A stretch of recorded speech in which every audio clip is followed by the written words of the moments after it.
I took the quiz or whatever, but how do you get more points? Some people have asked me about this privately and or just individually. It's a weird year, you know? So I'm not gonna be super tough on those. I'm really gonna kind of evaluate it based on what was available and what maybe I told you about, and certainly kind of just what studies are gonna be up on SONA for the rest of the semester, because I know there haven't been any, if there haven't just been a few. So that was one that I got from one of the colleagues in our department. So she was just saying, I know there are folks looking for stuff, I'm doing some research, so here's an opportunity. But as long as folks are trying, by the end of the semester, if there was enough that at least people could get 1 or 2 in, that's what I'll look for. If there ends up that maybe this was the only one, I'm not gonna necessarily expect that everybody did that one study. And so I'll be fair about it. Just keep looking out for what's available. And what about the research project? The paper that you guys are doing? Or are you talking about the? There was like a 500 point. Yeah, so that's just a research paper that you guys will be doing. We're gonna start talking about, not necessarily the paper, but the topic area today. Okay. And I was waiting for us to do this topic area before saying more about the paper. Good questions. Other stuff? All right. So this is going to be an especially weird class because this is usually a class that I have a lot of interactive things going on, and that requires, of course, a lot of folks in the room. One of the reasons that I like to do it that way is because what we're going to start talking about today is multicultural psychology. And basically this is thinking about dynamics of race, thinking about dynamics of sex and sexual orientation, these type of things, how they affect the individual's psychology, how the social aspect of those identities affect the individual's psychology. And so we're going to be talking about some of that stuff. It can be a bit of a tough conversation, and so again, I usually like to have students talking to each other a little bit more than having them direct comments up at me, but again, that's gonna be tough. So I think I'm gonna have you maybe just do some writing about some things, thinking about some things, and not a lot, but just a couple questions that I usually would have you discuss in small group, but at least just to have you thinking about them, and for the folks watching the lecture to be able to think about these things too. And it will be important for you to take in some of our psychological understanding of these concepts in order for you to write an effective paper that is addressing some of these things. So this is why I know some students have asked me, hey, when can we get started on this paper? It's like, you know, you can give it a shot, but you really are probably going to want to have to hear what's going on in the lecture before you decide to start writing something. I don't want to have you write it twice. So we're looking at multicultural psychology, and I'll tell you what I usually do. I'm not going to make, there's only 3 people in here, so I'm not going to make you guys do this, but this is what I usually do. I draw a line from this side of the board all the way to that side of the board.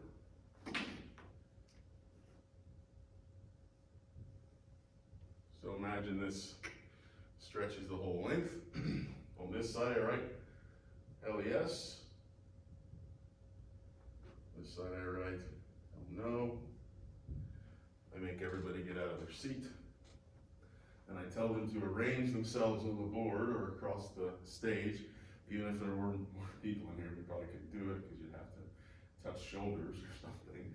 But I ask folks to arrange themselves across the board with how much they agree to this question or disagree with this question that white privilege exists. Because it's a statement. Unless you agree or disagree with the statement, white privilege exists. I have folks line themselves up here. It's a bit embarrassing, that's fine. We're here to have a conversation. And then I would group you, not kind of opposites, but with, these are folks that agree with you to a large degree. So you 3 folks go sit down, have a talk. You 3 folks go sit down, have a talk. And do it that way because you're gonna be a little more comfortable chatting about that with folks that you agree with, rather than, you know, trying to cause a contentious discussion within the small groups. So I have folks think about this. Does it exist? Does it not exist? And again, you can maybe think of this on a scale of 1 to 10, and then maybe think about where you fit on that scale. Hell no, or hell yes, it totally exists, or hell no, it absolutely does not exist. Right? And just kind of thinking where you fit on this scale. And then I would have you answer these questions, and I may do this out loud, so be prepared to talk to me, you three. Ask everyone in the group, but it's only 3 people in here. Answer the question: are you white? Now, often this is obvious, perhaps, but sometimes it's not, right? Sometimes you get somebody who's maybe multiracial, or you get somebody who identifies as Jewish, or you get somebody who identifies as Latino, or you get somebody who identifies as black, but they look white to your eyes, or to my eyes, or to everybody's eyes, perhaps. And so just to get a sense of that, you know, maybe it's not as face valid as you think it is, and so just to get a bearing on that. Often there aren't too many surprises in the room. And then answer this set of questions. In America,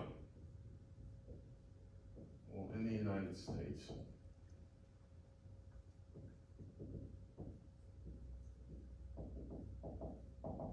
being white, 3 statements that means. I may ask you for these, so help me out.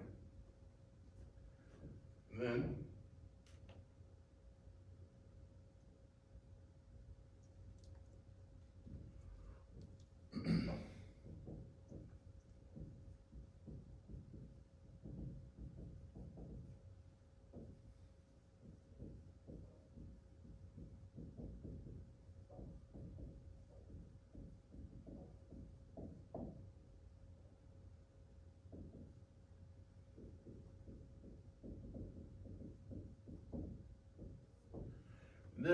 what do you think is good about the other side's position? Right, if you're way over here or slightly over here or vice versa, what's good about the folks who are saying no, it doesn't exist? What's good about their position? What's maybe hopeful about that, or what's encouraging about that, or what do you agree with in that position, even if you disagree with it overall? And then obviously on the other side, what do you think is good about the hell yes position? What's good about folks maybe thinking that, or what's good in that understanding of the situation? So what do you think is good about the other side's position? And then similarly,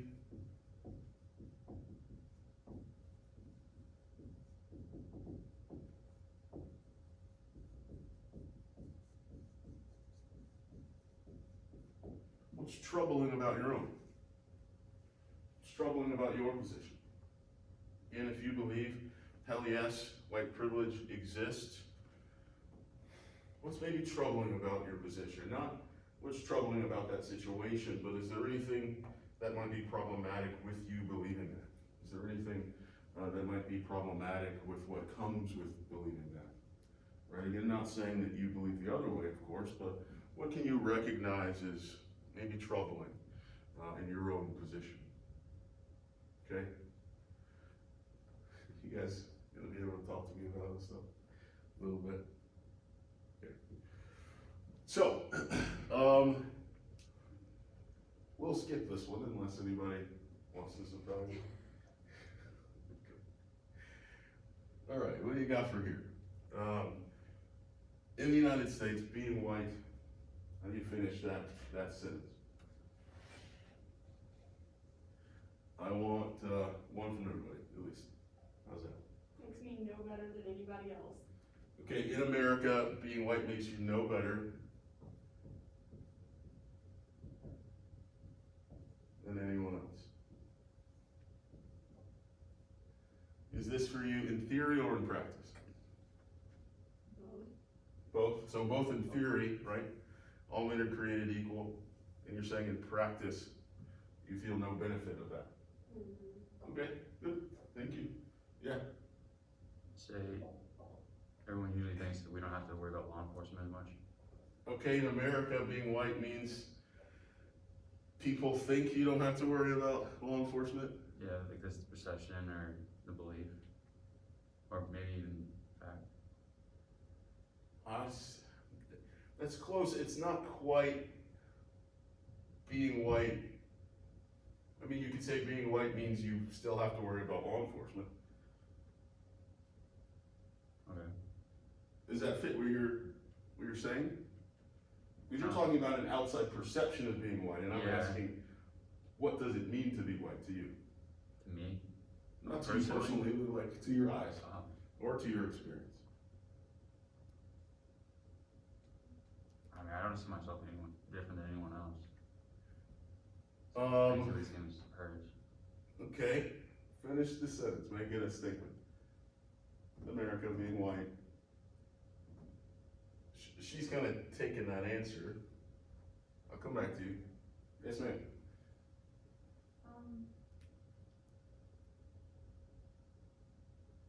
Trying to think of how to word it. I think it would be, means that you're the majority, or you're in the majority. So in America, being white means you're in the majority. Yeah. Is that okay? Yep.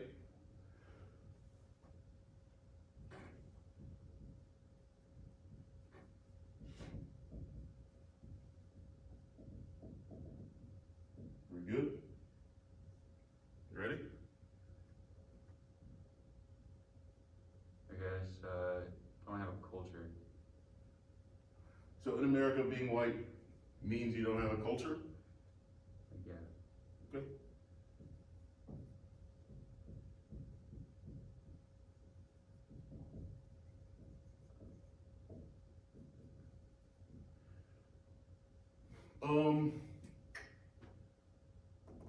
Let's do these and then we'll talk about these. What do you think is good about the other side? I'm hearing most of you be a little more on the hell no side. Am I wrong? No? No, nobody's disagreeing with me, so. I hear just from your answers here, I hear that most of you are on this side of this question. That white privilege, Does not exist. oh, no, or wait, yes. White privilege doesn't, I think white privilege exists, I don't know where I would be. Okay. So we'll say, maybe there's one person here. Say I'm like a 6. You're at 6? I think it's a Or I went situation. the other way, so I'd be like a 4. You're at 4. So if this is the middle, you're here. Is that right? Sounds like some folks are here, and then maybe we've got one person here. I don't know. Something like that. Is that fair? Yeah. So kind of in the middle, and maybe one to either side. That's about right. So, let me ask you two folks, what do you think's good about somebody who hypothetically votes over here? Maybe somebody who's watching this, or maybe somebody who's in the class who would vote that way. What do you think's good about their position? I think it's good that they're seeing issues in the world and they can make a change, like work towards fixing that problem. Mm-hmm. But I also think it's a situational basis. Like there are bad people in the world who think that they're better than other people, but that's really not everybody. Yeah, so I hear you saying that for you, it's good that you see folks getting passionate in some ways and working to make change for something that they think needs to be changed. Is that right? Yeah. Okay. Ellie. I say I think it's good that the other side, they view themselves just as equal as other people. They don't see them better, or they don't think society sees them better. Okay, so you said this the other side? Yeah. Okay, so over here you said? If they don't think that white privilege exists, they don't think that they're better. So they don't think of themselves in this way, like I'm better than anybody else, and maybe they see the world in this, all men are created equal, right? They sort of believe that. Good. How about you? good about these folks?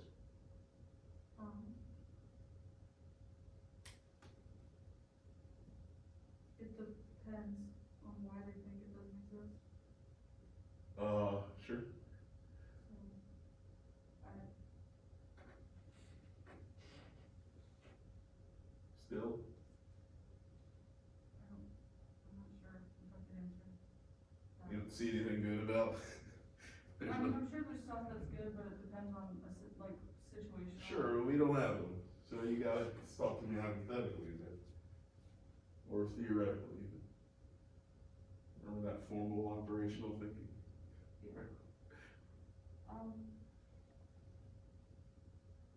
I guess the only thing not without a situation would be basically what you just said, where it's like they see everyone as equal type thing.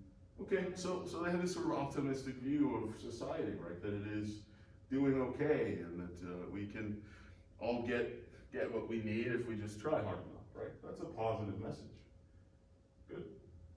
What troubles you about your own side? Can I start with you? Second with you?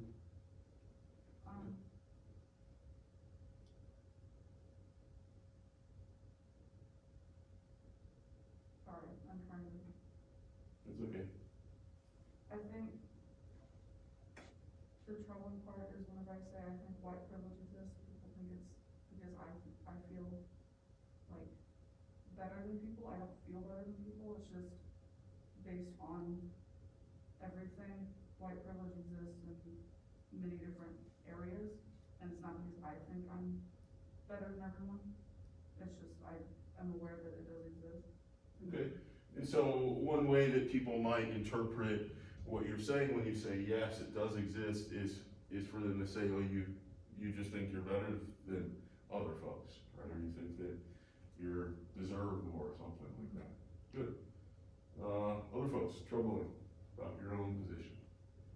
The fact that I think it does somewhat exist is that there's reasons for that, and that there are people out there who do believe that. Okay, so that's what's troubling about your position, say again? Is that the fact that there are people out there who do like believe like they are better? Oh, that there are people that believe that, I don't know if they would say it exists, but they still believe in some ways that they're better than other people. Yeah. Is that right? Okay. Yes, ma'am? They won't see any reason to change anything. They're like, oh, this doesn't exist at all. And it does exist in some forms. It's just kind of situational. Okay, so if you turned a complete blind eye, as over here, to it, that you might not be able to make any small changes that need to happen, or even situational ones that need to happen. Is that what you're saying? Yeah. Yeah.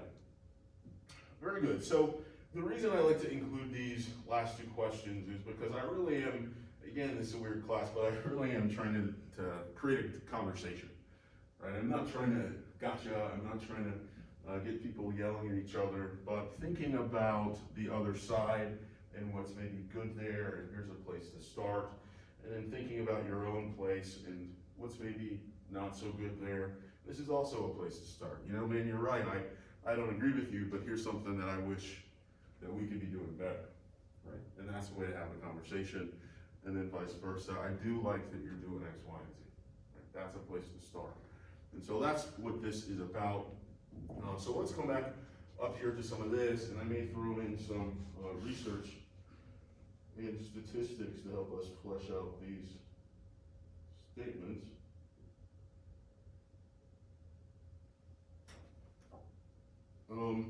So in America being white, well, let me say something here first. Like, why are we talking about white people? Because I've taught a lot of these classes, not just this class, but even when I was in graduate school at the University of Texas, I was one of the graduate assistants for a class that we called Intergroup Dialogues. And it was just about getting people of different races, cultures together. Did it stop? There's something popped up, so I can't tell if it's recorded or not. Let's see.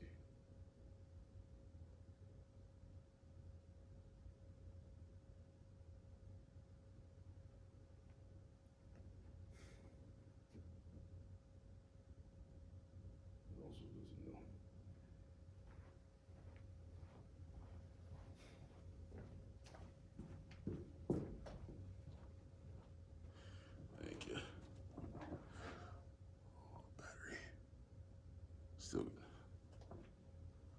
own pew,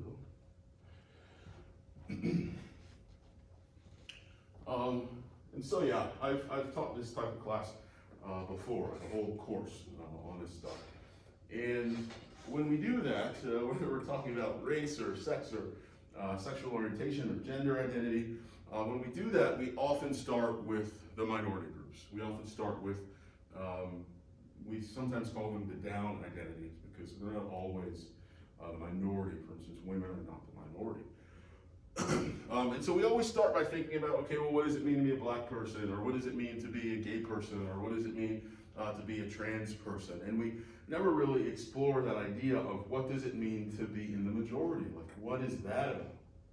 And for me, that's really important because I don't think, and to be frank, I don't think a mostly white audience, you know, and this isn't just a room, this is the university, this is the state, this is the town, right?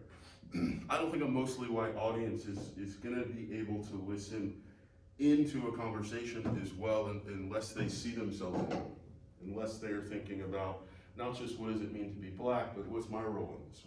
What does my identity mean? Where do I start thinking about my culture and my place in all of this beyond just saying, hey, you folks are the ones responsible for all the discrimination we're about to talk about, right? That's kind of the only reference to whiteness we tend to get. And so I like to start the conversation with a mostly white audience by talking about whiteness. So here we go. And so in the United States, I don't remember who said what, that's probably for the best. Being white is no better than anyone else. I think I remember asking if this was just in theory or in practice, and the person said both in theory and in practice. I think certainly in theory, right? Again, I've been saying this already, but this idea of all men are created equal, right? That's almost the basis of our entire country. You know, we're living up to that in some ways, but it is kind of the foundation of our creed that, you know, we have no kings here, everybody's equal, try to make it for yourself. But in practice, we can begin to see that this doesn't necessarily pan out. Okay, means we don't necessarily see this panning out. Some of this, honestly, is just due to the breakdown of demographics in the country.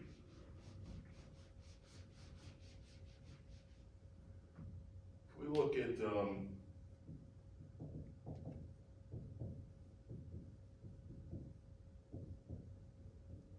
for largest ethnic groups in the United States, what do you think is about the percentage of these breakdowns?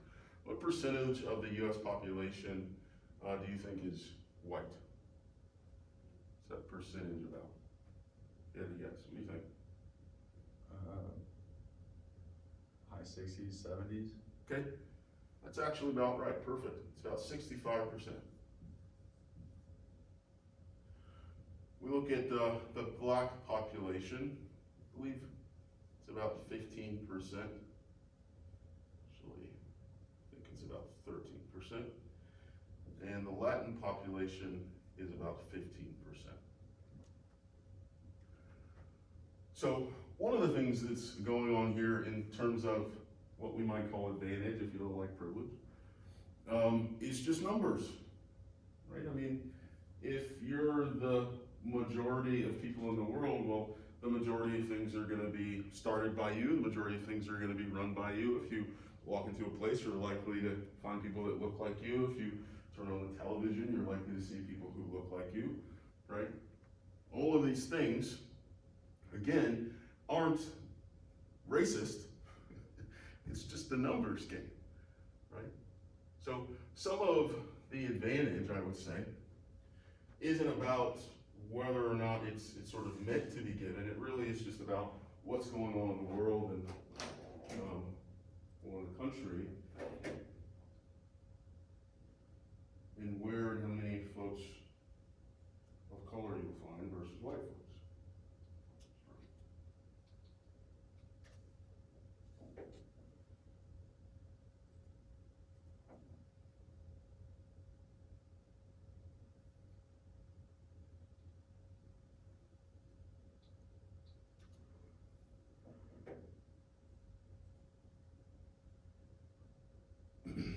this interesting list here.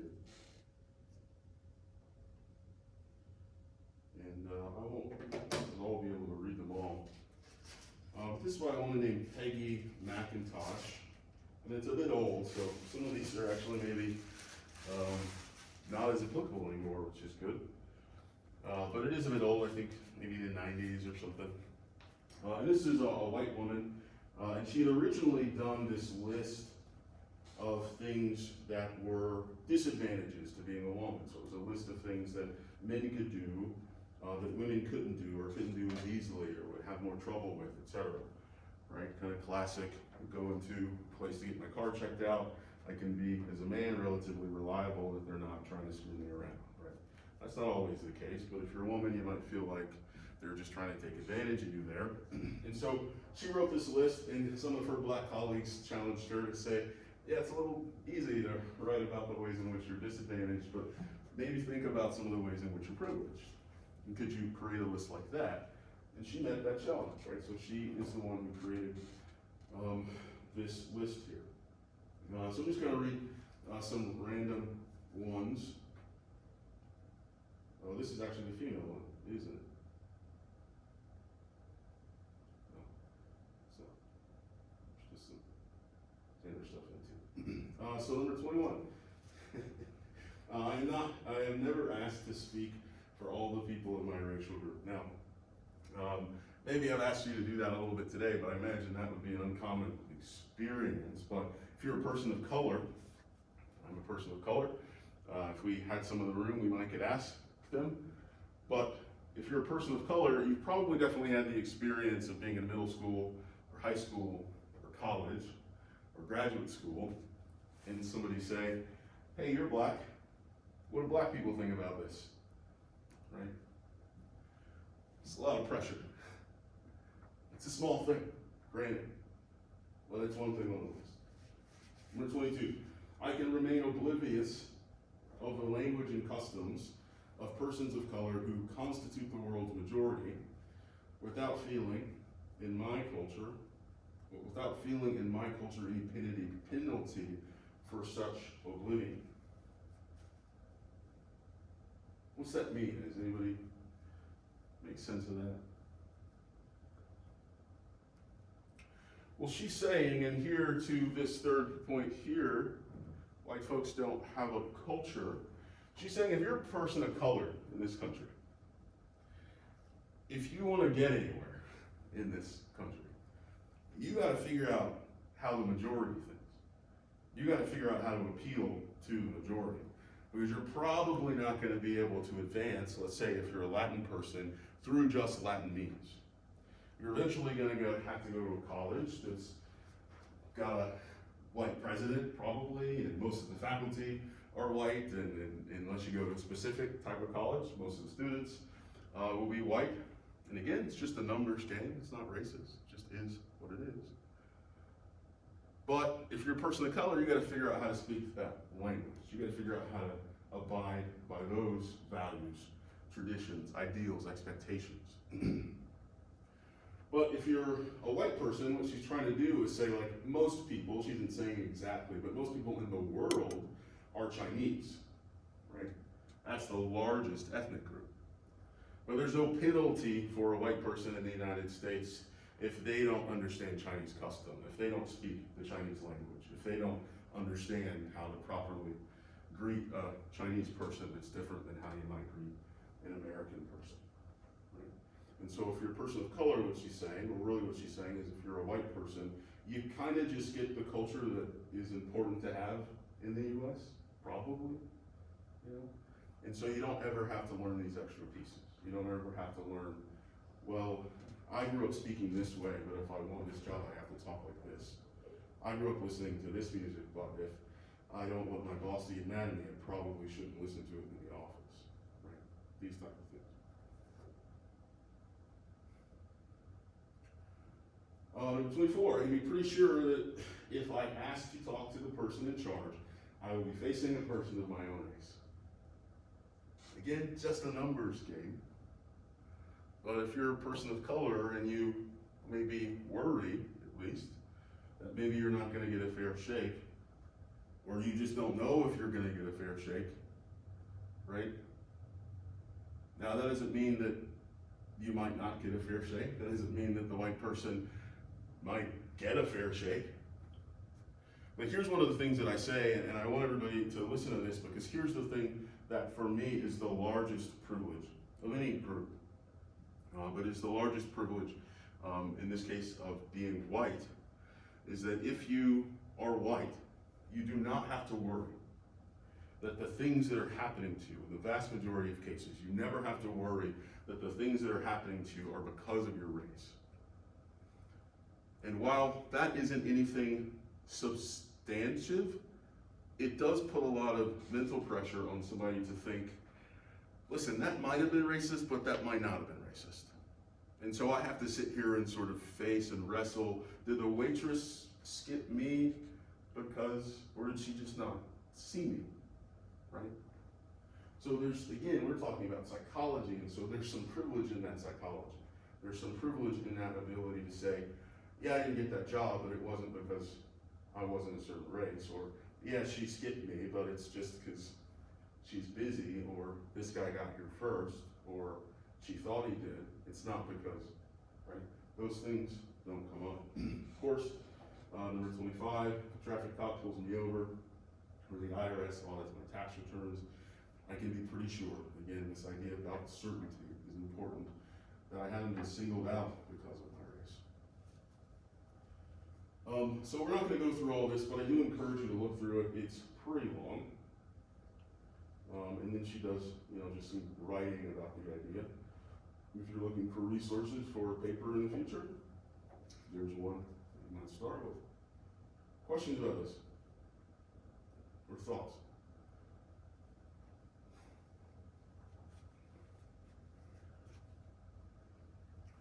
And these are all little things. These are all little things. But there's a lot of them. They add up. And when you don't have them,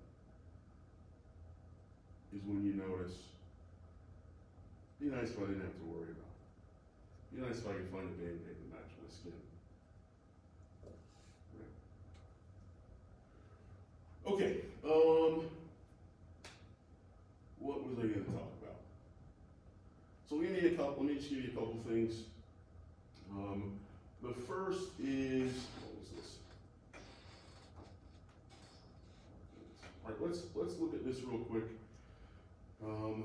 And basically what they're going to talk about is this project here, and I do want you folks to go look at this, whether you're in class today or not. This is a thing called the Whiteness Project, and it's sort of doing the things that I'm trying to do today in class, which is just asking folks, and these are all folks who identify as white, just asking folks to talk about their white identity, right? And some of them are just asked specific questions or asked to pick a question that they want to respond to. And so these are just like 3-5-minute videos, sometimes a few seconds, where somebody's just answering a question. My Just other look at thing one. is too, that like a lot of, all like white people, I guess, are upper middle class necessarily, and I know for a fact that me and a couple of my friends that are also white aren't, but I do think that like white privilege, I guess, I do benefit from that, The advantages of being white kind of outweigh the disadvantages, I guess, because I feel like the only disadvantages, at least like all of the time, are when it comes to things like scholarships and sort of things like that. I mean, a lot of the time, the place where I think that like white people, I guess, maybe have a slight disadvantage is when it comes to I guess like grants or scholarship money or things like that. But I mean, that's just kind of like one aspect of a person's life. Whereas, I mean, if you weren't white, it would affect everything else about you, I guess. I mean, I think it's kind of sad that you have to say that, but I equally know that a lot of my friends who aren't white have to go through things that I don't, so.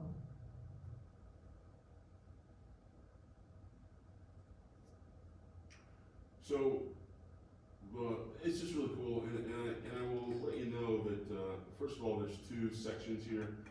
He kind of did it in projects. This is actually the first one. And in this one, he really tried to get folks of all ages, and so you'll see that these folks are, old and young. In this one in particular, And this other one that I just showed you, he's saying millennials. They may be millennials, I'm not sure when they took this, but he's looking mostly for young folks. So you can see that there's a bit of difference in age here. But all white, and what you'll see is like that there's not a bias here. There's not, everybody saying that, white privilege exists and it's terrible, or that everybody's saying the opposite of that. He really is just kind of doing an open study where he's looking for a range of people talking about this. And we can take a quick look at this video here where he's describing his purpose for putting a Whiteness project together. So I'm gonna just skip the intro.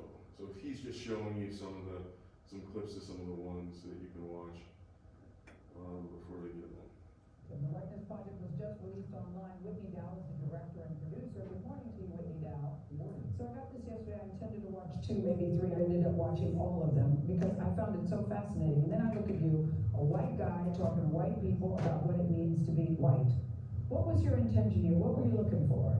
Mr. White Man. Mr. Whitney Dow, yeah. I've been making films about race for a long time, about 8 years with I have a black producing partner, Marco Williams, and I've always been struck that every time there's things that are done on race, it's kind of an oppositional construct, or sort of a victim-perpetrator, which I always felt allowed normal white people to look at it and say, well, that's really not me. That's some racist white person doing something, and perhaps I could do something that I could have normal, regular white people who aren't don't consider themselves racist, look at it and process how their whiteness affects their lives. There is this too, and you released this online, and that stirred up some emotions. And a lot of people who are white talking about what it means to be white, but there's also African Americans talking about it. Take a look at this.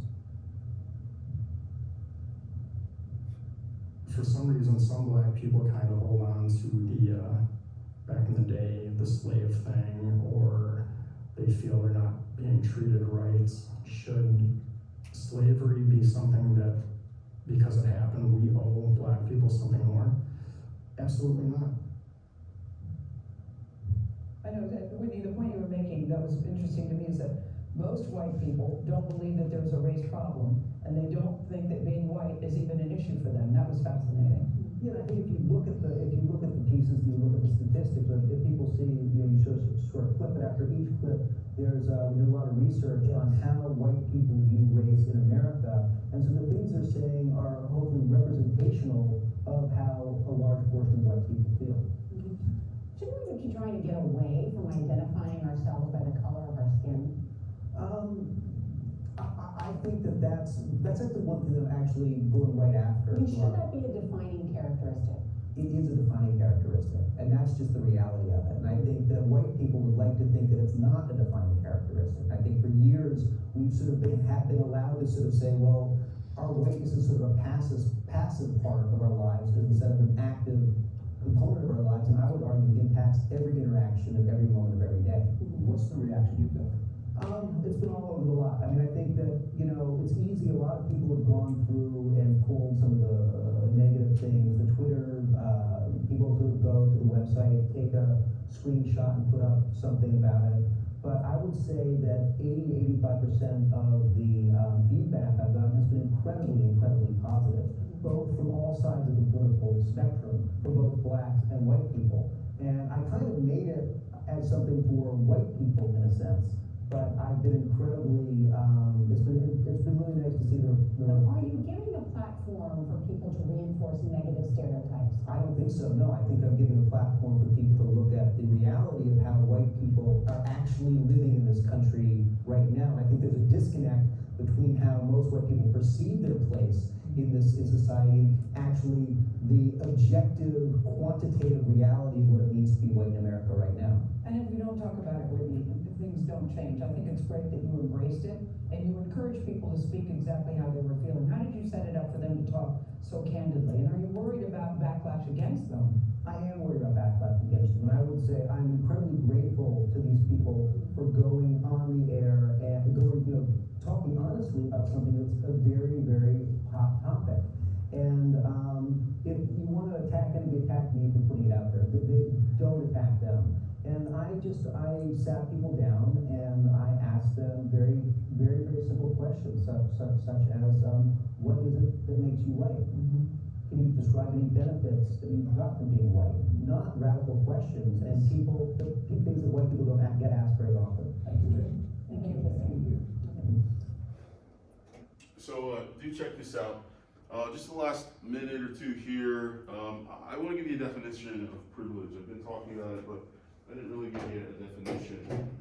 And I think it's important to understand, of course, what it is that we mean, what we're talking about. So privilege is special rights, advantages, or immunity, right? So not getting in trouble. Special rights, advantages, or immunity granted or available only to a particular group or individual. Special rights, advantages, or immunity granted or available only to a particular group or individual. I need to add a word to this. Take out the word special, cross that word, and write in the word unearned. Because here's what we're really talking about. When we're talking about privilege, we're talking about things that you get, that an individual gets, for no fault of their own. They showed up and this are the things that you can do that other people don't get to do, right? This is what we mean when we say privilege. We're not talking about things that are earned. We're not talking about that you pulled yourself up by your bootstraps. We're not talking about the fact that you win the Olympics or you earn some prize for something that you've accomplished. We're not talking about accomplishments. We're talking about things that are given for no reason. You just get it, right? And so if I'm a man, I get certain privileges for being a man. People expect that I'm stronger than a woman. People expect that I can open things. People expect that, I could lead the group or take charge. Hey, you do it. You move that table, right? There's some expectation that comes with that. I didn't do anything about that. I didn't make it that way. I didn't try to tout myself as stronger than these other folks. But and yet, I get that recognition just because I do, just because I'm a man. And so when we're talking about privilege, it's really important to understand that we're not trying to take anything away from anybody. We're not trying to take anything away from anybody who's earned anything. We're really just pointing out that you see this disparity between the things that you get for free in some way and the folks who don't get to get that. And can you see how that might impact their life? Maybe in a large way, if we're talking about an interaction with the police, for instance, or maybe in a small mounting way. If we're talking about, I'm trying to go to the prom and I got this, spaghetti strap dress and I got a cut on my shoulder and I gotta get a Band-Aid that's tan and I'm mocha, right? Small stuff, but it might add up, right? Just little stuff that if you didn't have to think about that, you'd be, glad you can barely see it. So I like to have folks think about this idea of privilege as not something that's like a burden to you, not something that's like, no, don't tell me I have privilege, that means I'm racist. Again, we're not talking about that. A lot of this stuff just comes from numbers. A lot of this stuff comes from most people are white, and so if we're gonna program to machine to make a color Band-Aid, we're gonna program it for the folks it's gonna fit most, or the most people are gonna be buying it. And yet, that does leave somebody at a disadvantage, right? So I like to get folks to think about this idea of privilege not as something that's an accusation, but if you're a religious person, maybe think about it something like grace. And if you're a religious person, the idea of grace, right, this idea of amazing grace, how sweet the sound that saved me, right, is that you got that, like God just gave this to you. You just got blessed. You were a wretch, right? But God just said, hey, you get to have this for free. Like you just get to have this because, it's just something I'm doing for it. And you don't have to have that religious perspective to understand that idea, that sometimes things fall in your lap and, oh man, I don't know what happened, but thank God I got this thing. And I want folks to think about privilege in that way, because when you think about it like grace, it's not this thing that you're trying to avoid and tell people you don't really have and try to hide. It becomes this thing, I think, that you can say, how can I use this? How can I take this thing that was given to me that other people seem to be having? How can I use this to help somebody else, or how can I at least be humble about it? Right? And so I wanted to use today, again, to talk about whiteness and to talk about privilege and to try to make it a pill that people could swallow. Because the stuff that we're going to talk about in subsequent classes where we're talking about the other side, which is to say the disadvantage, that stuff can't change without the majority. And the majority can't begin to change that if they can't swallow a pill. And so we have to find ways to talk about this that isn't just about accusations, but is about the reality, that doesn't hide from the reality, but is also respectful to what's really going on and doesn't insist that the reason there's racial disparity in the country is because everybody's racist. I'm not saying there's not racist folks, there certainly are, but that's not necessarily the gist of it. Questions? All right, that's it. I'll see you guys on video on Thursday tomorrow, and I'll see y'all in a couple weeks. Tell your friends. Show up. So something that we said about over? Yes, this will be a research paper. Let me give you a quick overview. What you're going to be doing is choosing an identity that belongs to you. I think those are listed on Blackboard as now. It should at least be, I think it's listed on Blackboard. You're going to choose an identity that belongs to you. I don't want folks writing about other people here. This is an early psychology class. Guess what? If you want to be a good psychologist, you got to learn yourself first. So you're going to pick an identity that belongs to you. So if it were me, right, I could pick being black, I could pick being a man, right? I'm just going to pick things that are mine, and you're going to pick one of those things, and you're just going to talk about what the experience of privilege and disadvantage are for that identity for you. One thing I haven't said today that I'll try to harp on a little more tomorrow is I do really believe that everybody's privileged in some ways and everybody's disadvantaged in some ways. And so even for folks who are, have a lot of minority identities, still find the privilege, find the ways in which you're privileged, right? I'm a black guy, I don't get frisked at the airport, like, if I was an Arab guy or, Hindu or something and they thought he was Muslim.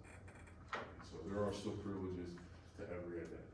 All right, that's it for real this time. I will talk more about the paper.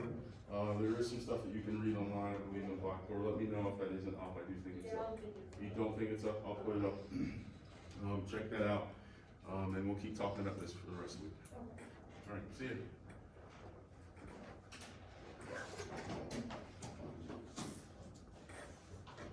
Do you think racism is somewhat psychologically imprinted into us? Because last lecture you talked about polarized groups. Sure. So would that apply I think to that? tribalism is written into us. I think the idea of, we want to form a community, we want to form a small community. And we are aggressive in some ways, just as humans, right? And we're competitive. And so we really want to figure out ways in which this is our group and who's the other group. In America, and this is relatively unique to America, there's other places, Brazil, for instance, we're racially diverse, and that just happens to be an easy way to distinguish one from another. And so I think tribes kind of form not necessarily because they want to be formed, but just because, hey, that's easy. And you think about places like the Middle East, or mostly the Middle East, what I'm thinking of, those lines form around religion, right? They don't form around race because they're all the same race, right? We're looking over there thinking like, you're all Muslim, right? They're like, yeah, but I'm this kind of Muslim. And they're looking over here saying, you're all American, right? But I'm this kind of American. And so I think tribalism to some degree is to be expected, but it doesn't have to be as competitive as it is. It doesn't have to be as nasty as it is. And there's still a way to say, hey, you're not in my tribe, but we're still in this larger tribe. We're still Americans. And that's the thing that we've kind of lost in this country, is a sense of America.